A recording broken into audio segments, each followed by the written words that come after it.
Senhor, nós louvamos o Teu nome, essa noite bendizemos, glorificamos a Ti.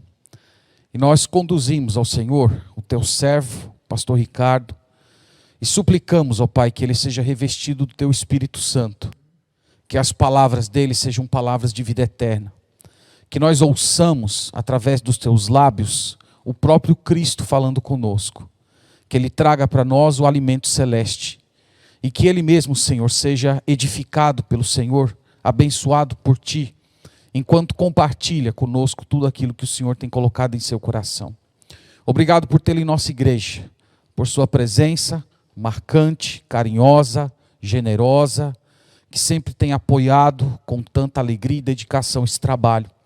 Nós louvamos por sua vida, pela irmã Mavis, e pedimos que o Senhor conserve esse casal conosco por anos, com saúde, vitalidade, para que eles continuem te servindo com alegria. Nós oramos no nome de Jesus. Amém.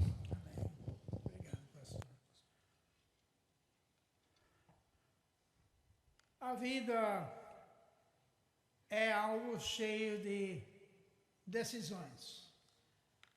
Desde pequeno até os últimos tempos. A criança tem suas decisões. O menino, por exemplo, qual carrinho que ele prefere? E a menina, a boneca de preferência.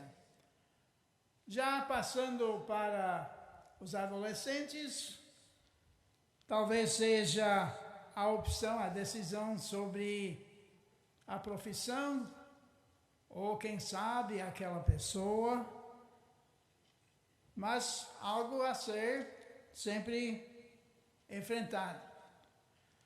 Já os jovens estão nessa fase, com certeza, de buscar, de definir aquela pessoa e tomar os passos que seguem essa necessidade na vida. Aí então nós vamos pelos anos de adultos, criando nossas famílias, os privilégios e os desafios envolvidos nisso. E finalmente, quando se chega a essa faixa, praticamente a única decisão que nós temos é o cemitério, né? Qual é? Da nossa preferência. Mas tudo bem, faz parte. Desde aquela boneca ou aquele carrinho até o dia de hoje. Mas nós precisamos reconhecer o papel vital de Deus neste processo. Para isso eu quero levá-los para Atos capítulo 16, onde a última vez que pregamos nós adentramos um pouco só nos primeiros versículos, vendo a chamada de Timóteo para o ministério. E nós vamos, depois disso, Atos 16, começando com o versículo 4.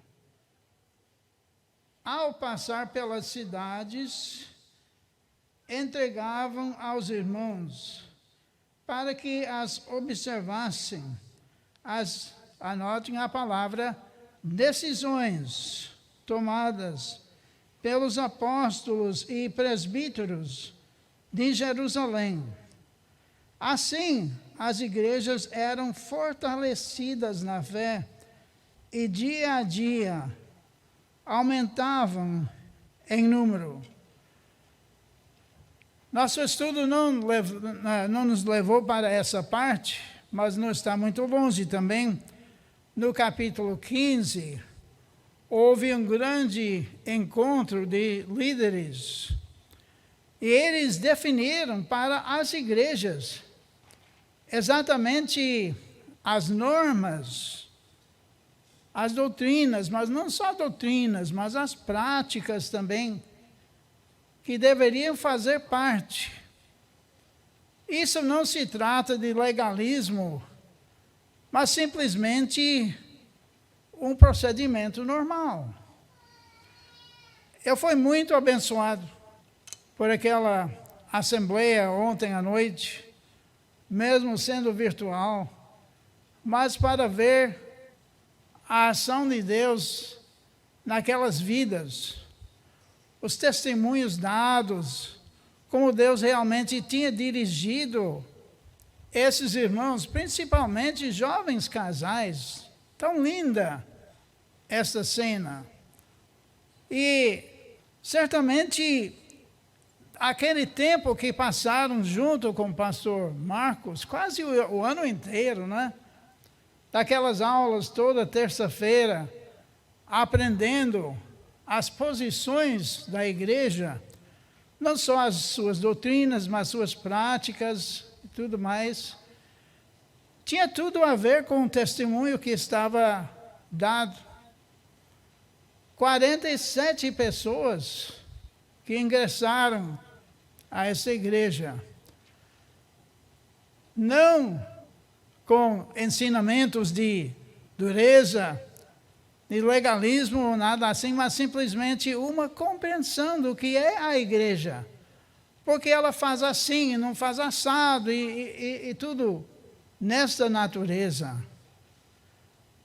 E era exatamente o propósito do apóstolo Paulo e sua equipe, visitando as igrejas com estas definições, estas decisões tomadas. E nós entendemos que para a igreja também, a decisão é de grande importância. Como nós estamos ouvindo agora essa conversa, esse zum, sobre essa casa que tem aqui atrás. Que grande desafio! Por outro lado, a gente vendo a nossa realidade hoje em dia, com essa capacidade que aumentou, com a obra que Deus abençoou tanto, mas a realidade é essa, que aumentando 47, semana que vem parece que vem mais 22, obrigado. E assim, nós entendemos que estamos desse jeito.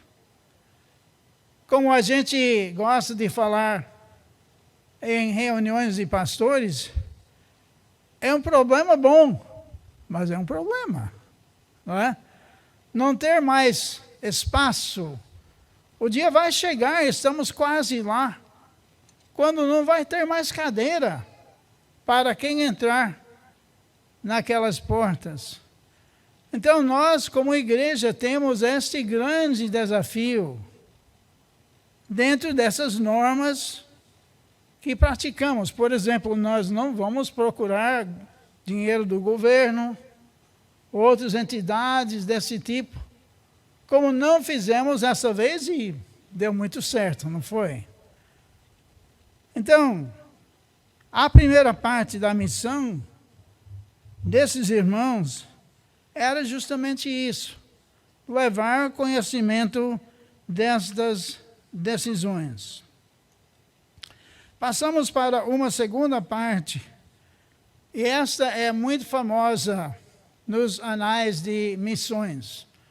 A famosa chamada da Macedônia. Leamos então a partir do versículo 6. E percorrendo a região frígio-gálata, tendo sido impedidos pelo Espírito Santo de pregar a palavra na Ásia, defrontando Mísia, tentavam ir para Bitínia, mas o Espírito de Jesus não o permitiu. Que coisa mais estranha! O Espírito Santo colocando barreiras para homens que queriam avançar a obra. Eles que olhavam inicialmente para aquilo que era chamado Ásia, não é Ásia como nós conhecemos hoje, a Índia, a China e tal, mas seria mais como a Turquia, aquela região. Mas de qualquer jeito, era o propósito deles. E podemos imaginar que eles tinham investido bastante tempo em planejamento, oração e tudo, mas de repente o Espírito Santo, nós não sabemos como, mas ele fez com que eles entendessem que não era para ir para aquele lado. Tá bom, isso não deu certo, então vamos para lá. E o Espírito Santo de novo, não. Nessa altura era para ficar um pouco desanimado, né? Poxa, bastava uma vez, 2 vezes, vamos para casa então. É evidente que Deus não quer que a gente faça nada aqui. Mas não podemos ter uma atitude desse tipo, que simplesmente eles continuavam andando. E talvez pensemos que Deus não faz isso hoje em dia, mas eu, como missionário, posso lhe testificar que anos atrás, na década de 90, um outro casal missionário, casal novo, tinha planos com a gente para abrir um trabalho num certo bairro da cidade, chamado Patamares. Agora nós não sentimos uma barreira assim por parte de Deus, mas era uma questão dele abrir uma outra porta, um outro lado da cidade. Esta é outra história para outro dia, só resumindo assim. Mas nós tínhamos planejado, até a gente tinha esquema, nós íamos usar um hotel por lá, e os donos do hotel eram muito amigos nossos, receptivos a esta ideia, mas não deu. Então, era o caso deles aqui. 2 vezes, 2 objetivos, e nada deu certo. Mas vejamos versículo 9, como a situação muda. À noite, sobreveio a Paulo uma visão, na qual um varão macedônio estava em pé e lhe rogava, dizendo: passa a Macedônia e ajuda-nos. Ainda há pessoas hoje em dia que queiram que Deus opere nessa maneira. Manda uma visão, um sonho, mas ele não faz assim mais. Podia sim, mas não faz. Porém, ele tem outros meios, que nós temos visto muitas vezes circunstâncias, como nesse caso que eu comecei a contar, sobre Patamares. Eu também não vou contar toda a história, mas eu posso dizer simplesmente que Deus, obviamente, claramente nos redirigiu para Stella Maris. Quase o mesmo nome, né? De Patamares para Stella Maris. Então, fechou a porta em 2 lugares para eles, para nós num só lugar, mas abriu escancaradamente a porta num outro lugar. E nos dirigiu claramente para lá. Daí eu quero aproveitar essa brecha para contar um pouco da decisão de Deus para nos trazer para esta igreja. Aliás, 2 vezes.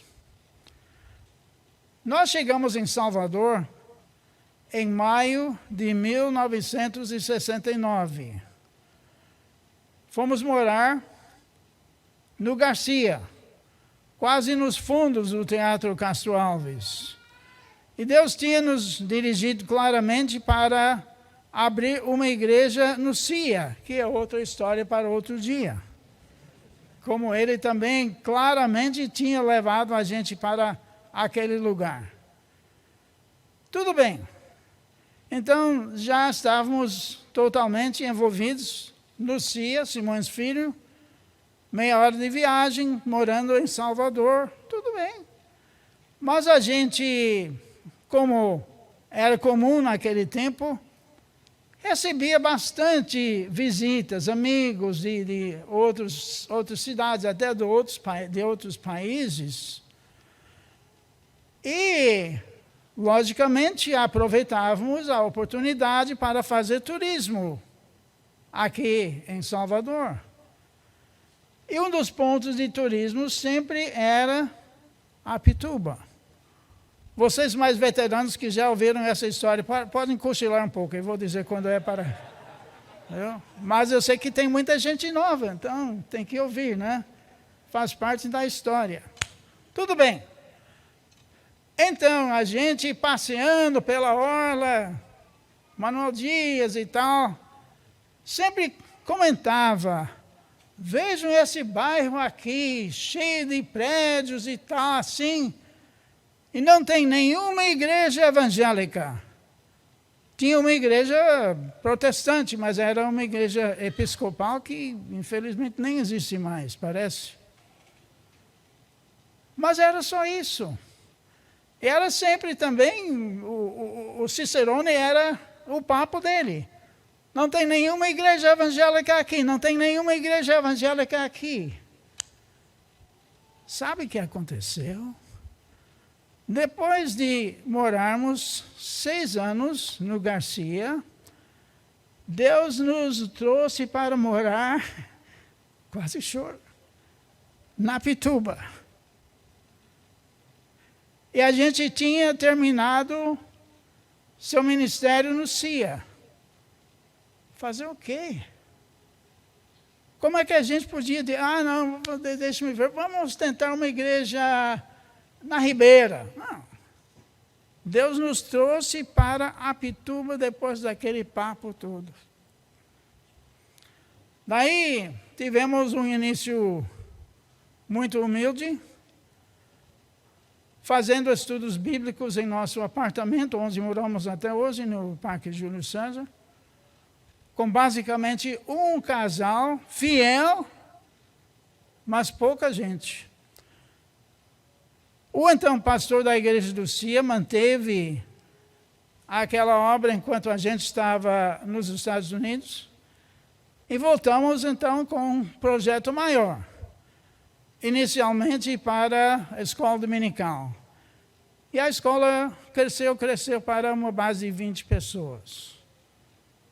Mas houve uma infiltração e de repente ficamos com uma menina de 9 anos, mais a nossa família.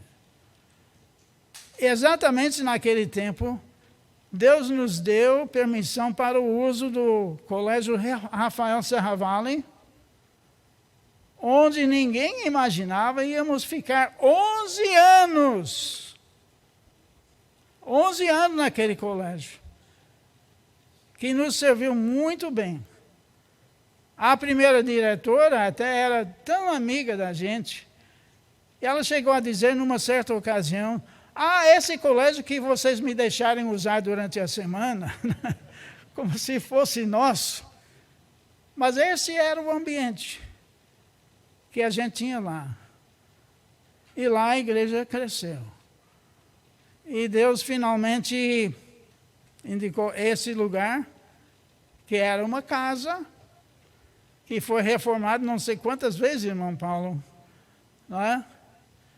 E aqui estamos hoje, por causa da direção de Deus.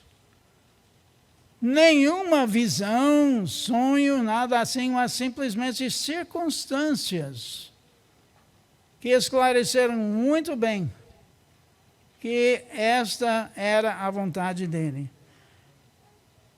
Então, depois de terminado nosso tempo aqui, fomos adiante para Stella Maris, depois para Vale dos Lagos e sucessivamente para o interior, Luiz Eduardo e tal, mas outra história para outro dia também. Mas o caso é que nós tínhamos não por nenhuma raiva ou nada assim, mas por circunstâncias, um certo distanciamento da igreja da Pituba. Aliás, passamos 8 anos, ou como pastor interino, ou co-pastor da igreja do CIA, a primeira igreja que tínhamos fundado. Esse querido pastor Marcos estava com um plano um pouco subversivo para nos trazer de volta para Apituba. O povo da Igreja do Cio não gostou muito, não. E eu confesso que inicialmente nós também não gostamos. Mas começou a fazer sentido. Então nós voltamos para o Brasil em 2017 e passamos aquela notícia para o povo da Igreja do Cia, e a Igreja da Apituba nos abraçou, que está nos abraçando até hoje. E nós consideramos isso também algo especial nessa idade, que a gente tinha passado por algumas dessas experiências, que não estou contando tudo, que eu chamo de igreja montanha-russa, altos e baixos dessa igreja. Como eu contei que nós, certa vez, ficamos com uma menina, poucos anos depois ficamos de 30 para 9 pessoas, e ao longo dos anos assim. Então, para estar na igreja hoje, ver uma coisa como ontem à noite, 47 de vez, não tem palavras. E palavras de gratidão a Deus pela oportunidade de estar aqui. Então, não foi uma chamada para Macedônia, mas certamente uma chamada para Apituba. 2 vezes. E nós estamos louvando a Deus por isso. Mas eu quero também observar a maneira da resposta deles, que nem sempre foi nossa, não. O homem, nessa visão, ele disse: venha para a Macedônia, passa a Macedônia e ajuda-nos. Qual era a ajuda que ele estava querendo? Financeiro, certamente que não. Tipo de governo, também não. Certamente essa visão implicava ajuda espiritual. Este é o propósito que Deus tem para levar missionários para lugares diferentes, pastores para lugares diferentes, até grupos para lugares diferentes. Venha e ajuda-nos. Irmãos, irmãs, talvez haja uma homem ou mulher, não da Macedônia, mas dentro da esfera da sua vida, que esteja precisando de ajuda exatamente nesta área. Você, servindo como mensageiro ou mensageira de Deus, nessa súplica de ajudá-lo. Agora repare versículo 10. Assim que teve a visão, imediatamente procuramos partir para aquele destino, concluindo que Deus nos havia chamado para lhes anunciar o Evangelho. Vamos raciocinar um pouco aquilo. Nós lemos antes que a visão tinha aparecido a eles em que horário? Hein? À noite. Então, eles podiam dizer: não, Paulo, porque Paulo era desse tipo, vamos embora, vamos embora. Não, Paulo, vamos depois do café. Segura um pouco, Paulo. Mas não era o caso, não. Paulo disse: vamos já. Recebemos a chamada, Deus definiu. Eu temo que a obra de Deus sofra, às vezes, exatamente por falta desta disposição. Ao invés do já, vamos ver um pouco. Vamos pedir para Deus confirmar um segundo passo. Nada disso. Nós temos este belo exemplo aqui, que deve nos estimular também, que deve fazer com que a gente analise as oportunidades do ministério. E lá foram eles.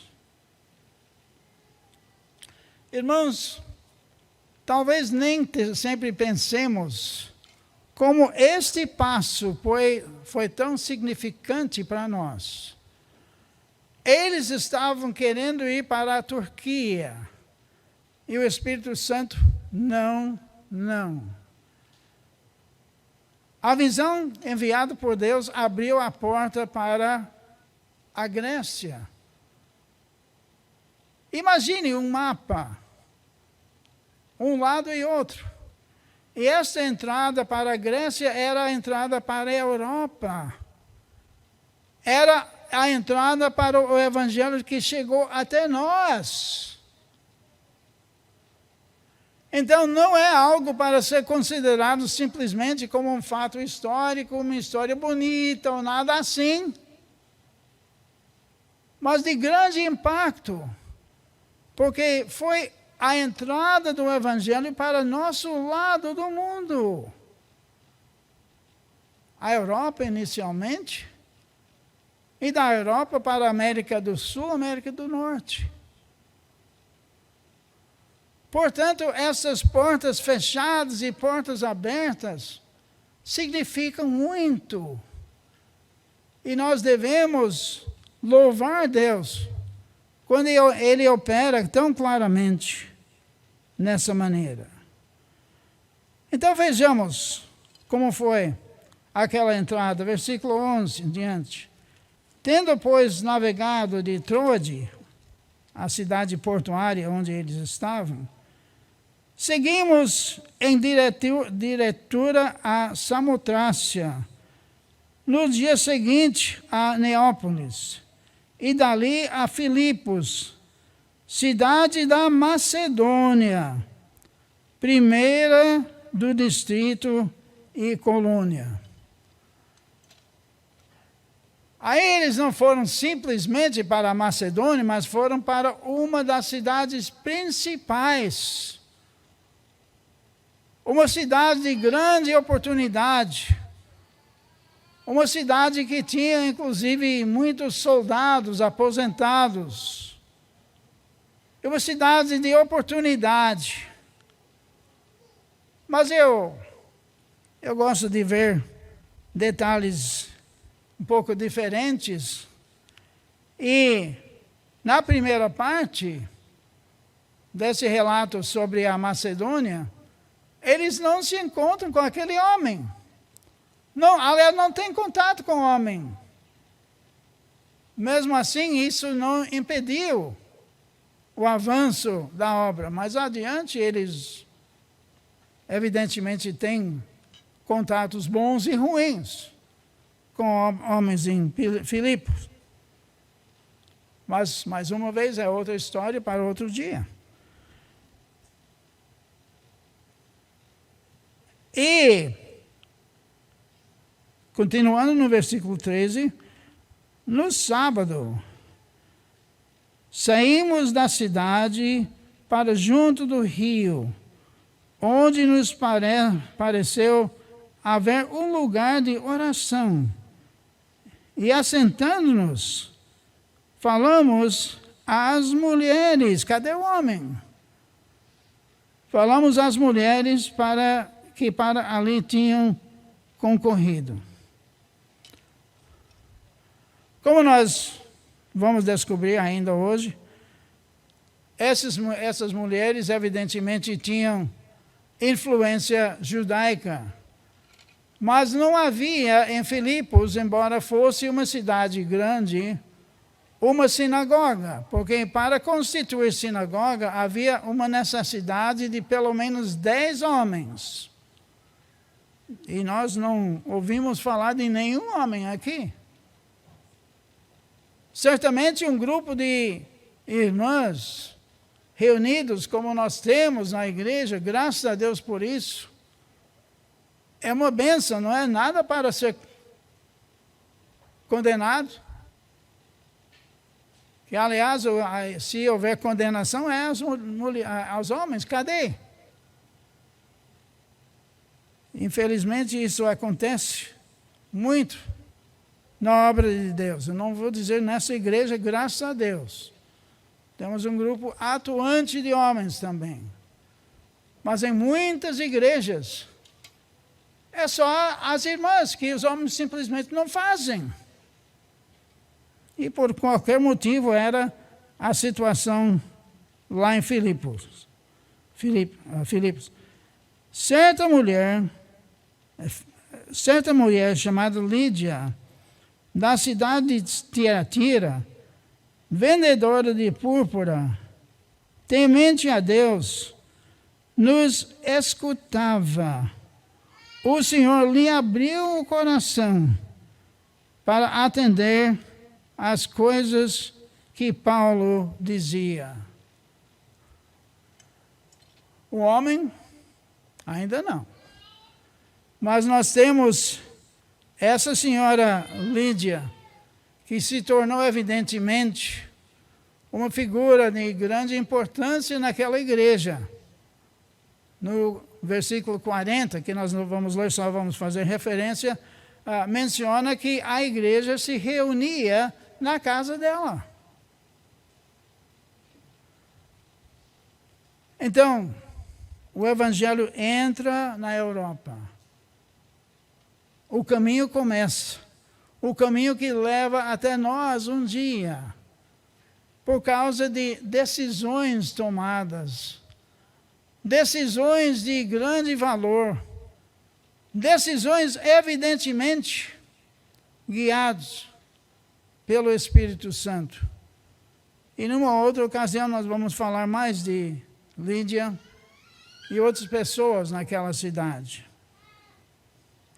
Há pouco tempo, Mavis e eu, junto com vários irmãos da igreja, tivemos o privilégio de assistir o casamento em Fortaleza do pastor Diego e Sara. Uma ocasião muito feliz. Mas nós acrescentamos um pouco mais de felicidade, fazendo uma parada na volta para uma cidade em Pernambuco, que eu não sabia que era a segunda cidade do estado, não. Caruaru. Para visitar queridos amigos nossos, o marido Ricardo, que era da igreja há vários anos. Inclusive, peço oração por Ricardo, que está passando por uma fase muito difícil agora. Mas essa viagem envolveu algo um pouco diferente. A gente chegou até Recife, e de Recife tinha a opção de voar num tipo teco-teco um pouco maior, que pegava 9 passageiros. A maioria não sabe que eu sou fanático por aviação. Imagine uma situação assim. Tem os 2 pilotos na frente, Ricardo e Mavis logo atrás. Tão atrás que até o joelho bate na poltrona do piloto ou copiloto. Gente ali, acompanhando tudo. Na volta, é isso que eu quero usar como nossa aplicação para encerrar. Na volta, nós decolamos e passamos por uma camada de nuvens, chegamos a uma certa altura, acho que 6.000 metros, não, 3.000 metros, desculpe, 3.000 metros, e abaixo de nós um tapete de nuvens.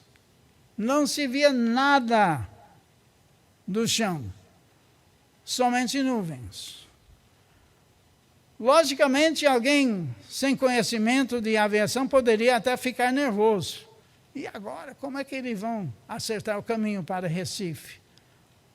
Mas nós entendemos que eles têm instrumentos perfeitamente adequados para estas necessidades e simplesmente estavam guiados por esses instrumentos. Quando chegamos perto do mar, de repente, pimba, Recife.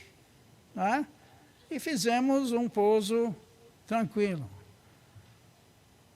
Eu não quero que seja corriqueiro, mas eu creio que nós confiamos em muitas coisas comuns assim na vida, sem fazermos o relacionamento com a atuação do Espírito Santo.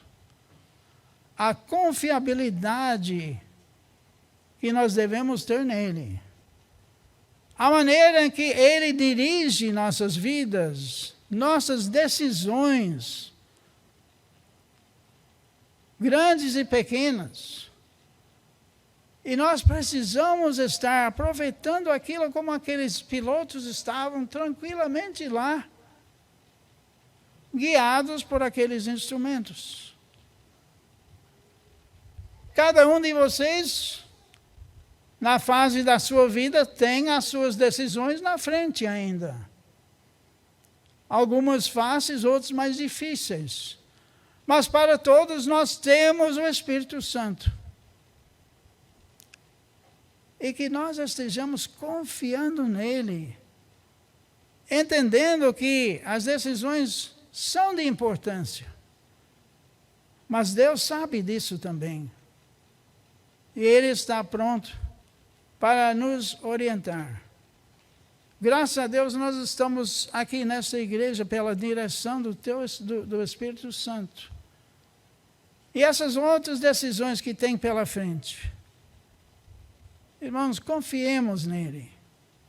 Ele nos dará a decisão certa, na hora certa, na maneira certa, por circunstâncias que ele pode usar, como nós temos mencionado algumas hoje. Oremos. Amado Pai, te damos graças porque Tu certamente és fiel. Damos-te graças, ó Deus, porque o Teu Espírito Santo está em nós, atuando em nós. E, ó Deus, nós te damos graças por relatos bíblicos como esse daqui, que mostram como o curso do Evangelho foi dirigido em nossa direção. Aquela chamada do homem da Macedônia é tão importante para nós. E no nosso dia a dia, Deus, te damos graças pela presença do Teu Espírito Santo. Damos-te graças, ó Deus, pela Tua igreja, que está aqui para nos ensinar, para Te glorificar, para nos orientar em nossas vidas.